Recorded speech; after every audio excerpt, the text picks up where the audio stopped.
out there, maybe trying to push a little hard today? Yeah, yesterday we kind of took it another step. We got back in pads yesterday. Wednesday we looked like we hadn't practiced in a week and a half or played. But I thought yesterday they showed up and had the right mindset. And then today, kind of another step, a lot more intensity. Today we had some live work and just kind of, you just can't. So it's 2 weeks tomorrow since we've played. So you can't. There's only a certain amount of time you can go on this game without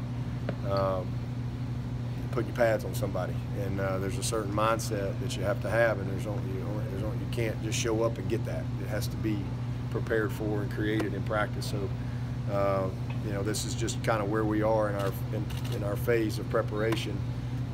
Today and tomorrow is two show enough get after days, and so I thought they had the right focus today.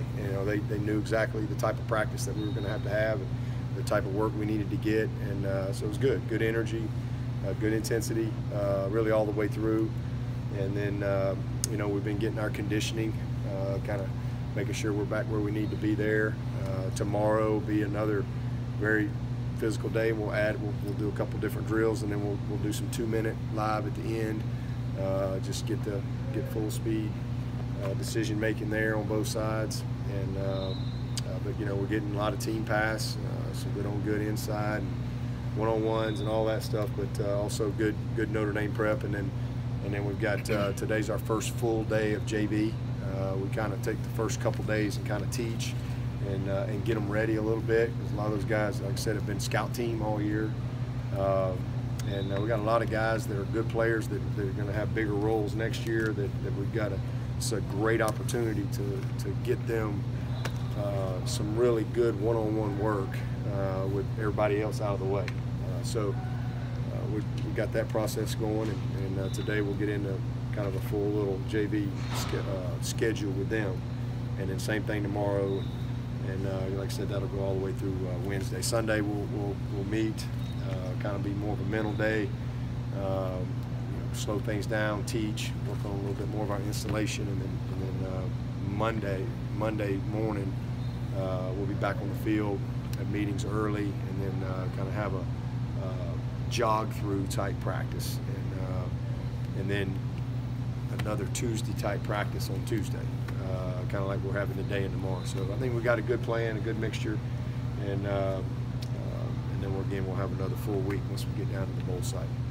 Defensively, what kind of different looks do they like to present? Well, they do a good job with their pressures up front. I mean, they're a 4-man front, but they stand to end up most of the time, which is a little different.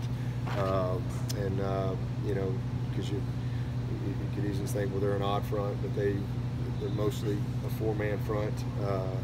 And then they do a good job I think they do a good job post snap. And I think that's where we've got to really do a good job in our preparation. They give you one thing pre-snap, but post-snap is when all the magic happens. So they do a nice job with some of their disguises.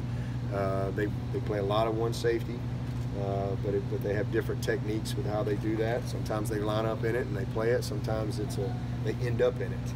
A lot of 2-man, a lot of 1-man, a lot of quarters coverage. So they'll get into some quarter half stuff. They do a nice job of mixing it up, and they mix their techniques up with it, as far as whether they play up and press you, or they're off, and come down. So we've got to be really schooled up on these guys post snap. This is a big game where there's some post snap decisions that have to be made by everybody, not just the quarterback. But then we got to be locked in up front.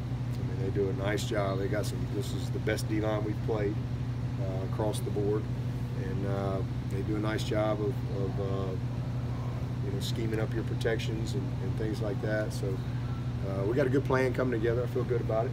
Coach, Chris Fink has had touchdowns in 2 of their biggest games against USC and Michigan. Who's that? Chris Fink, the wide receiver. What number is he? Slot? Yeah, okay. Senior slot 10, receiver. 81, 83. I got all their numbers. I can't remember everybody's name. Is 10. He's a senior slot receiver, former walk-on. Is he basically there, Hunter Renfro? Yeah. I mean, he's a really good player. He's quick as a cat. He got good hands. I mean, they play other guys, but it's pretty much 10, 81, and 83. That's kind of their offense goes through those three guys, and their tight end. The tight end's a really good player for them, and then obviously those three backs. They're a run-first offense. They're built to run the ball, and then everything comes off of that. Try to stay on schedule and take a lot of shots with 81 out, 83 outside. But Ten's a heck of a player. He's a returner, and he's definitely kind of their move the chains guy. But he can get down the middle of the field on your heartbeat too. Their offensive line struggled some early in the year. What have you seen out of their development sort of as the season? Well, they've gotten better and better. I think they might have been the runner-up to the best OL in the country. I think whatever that award is, I think they were one of the best, and this is as good a group as we've seen. Very talented. They play well together. This is a team that the most impressive thing about Notre Dame to me is they don't beat themselves. I mean, you can watch from game one all the way through, and you can count on 3 fingers how many times they got guys running wide open, for example. I mean, they're they're where they're supposed to be. So you have to make the plays. You have to play well. You have to execute, and they're going to make you execute and make plays. They're not going to give you a whole lot, and it's the same thing on the offensive side. They're just, especially when they went to Book. He's a baller, man, and Wimbush is a heck of a player, but Book just kind of took him to another level, and I mean he's a slippery guy. He makes a lot of plays, but they take care of the ball, do a nice job of that. Defensively, they don't give up. They're like 9th in the country in scoring. They're stingy on defense, and then offensively, they take care of the ball. They play within their scheme, and they create field position. So they've won a lot of close games. They do a nice job, man. They don't beat themselves, and so you have to beat them. And to this point, nobody's been able to do that. Yeah, but there's been lots of talk about expanding the playoff this week. What are your thoughts on the current system and the possibility of that? I'm the wrong guy to ask that. I'd be more going back to 2, to be honest with you. I'm not more is better guy. I know there's a huge crowd out there for that, but I think that college football is unique, and now all of a sudden it just becomes like everything else when you do that, in my opinion. You got 130 teams, so I think I've always felt like we got 68 bowls or something like that. I think it's awesome that you got 30, whatever that is, 34, is my math right? 34 teams that get to end their season on a positive note and build some excitement going into the off season and all that. I love that about college football. I love all the funky matchups. I love the funky Cole Medina, Poulan, Weed Eater Bowl, and wherever. I love all that. I like the crazy games. There's obviously a market for it because the TVs love to put it on there. And I love the trips. I've experienced it as a player and a coach. I'm more traditionalist when it comes to that. And I get that. I mean, we've benefited from being able to get in the Final Four, but it's hard. It's hard. And I hate the fact that all of a sudden now it's not cool to go to the Gator Bowl. Are you kidding me?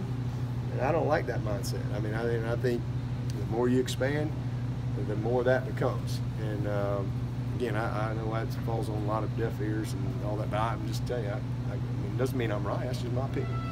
I'm not telling anybody else they're wrong. It's just they have their opinion, whatever they want to have. But I love the passion of college football, and I think the more you expand, the less the season matters.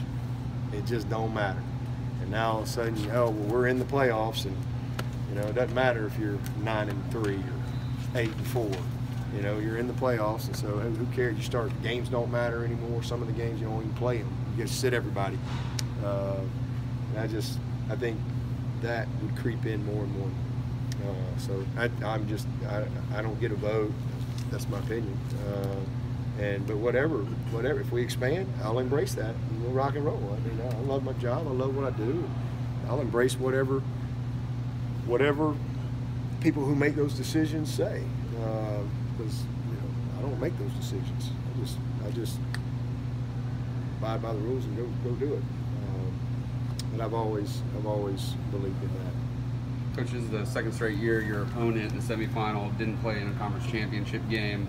Alabama had some injuries last year. I know you get the same number of practices, but is the whole extra time thing kind of overblown? Well, they didn't know who they were playing. so that championship week. So, you know, I mean, it's not like and they were off. It's not like their guys were in there practicing for Clemson the week that we were doing. Now, the problem, the difference is that it's a long time for them to go without playing a game. For us, you know, they got back last week, but we were coming off of a week of work.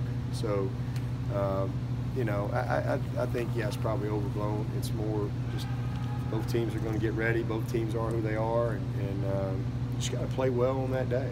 It's a few plays, and they'll have great preparation. We're going to have great preparation, and who can get the job done for those 4 quarters. That's what it comes down to. None of the rest of it really matters. I mean, it's always a storyline, but it's really not about that. These guys have played a lot of football. We've played 13 games, so they've played 12. Both teams will be ready. So your discussion, the dilution of the bowls, and you know, we might sell some players. This hasn't happened to you yet, but say again. What was it? When you're discussing the dilution of the bowls, like not mattering so much, do you have any thoughts on players choosing to not play in bowls that aren't the playoffs? Does it matter what my thoughts are? It don't matter. It doesn't matter. You know, as a coach, okay, if you don't want to play, don't play. Just let me know who wants to play, and let's go play. Now, my opinion is I hate it. I don't like that, you know. And it's easy to say, oh, well, you're the coach, makes all that money, and you're going to say that bull crap. I mean, listen, my thing is I don't choose to live my life that way. I personally choose to play. I mean, otherwise, why even play your whole senior year? I mean, you can get hurt anything. You can get hurt getting in the car. In fact, you got better odds getting in the car to get hurt than you do playing in a football game. So that's my opinion. But that's also a product of the playoff. You know, before the playoff, you didn't see all that. Now all of a sudden, playoff comes along. Well, I'm not in the Final Four, and all of a sudden, I said that's an unintended consequence to the playoff system. And not everybody's a first rounder. But listen, I get it. And the flip side of that is I understand. Hey, everybody's got to make their own decisions.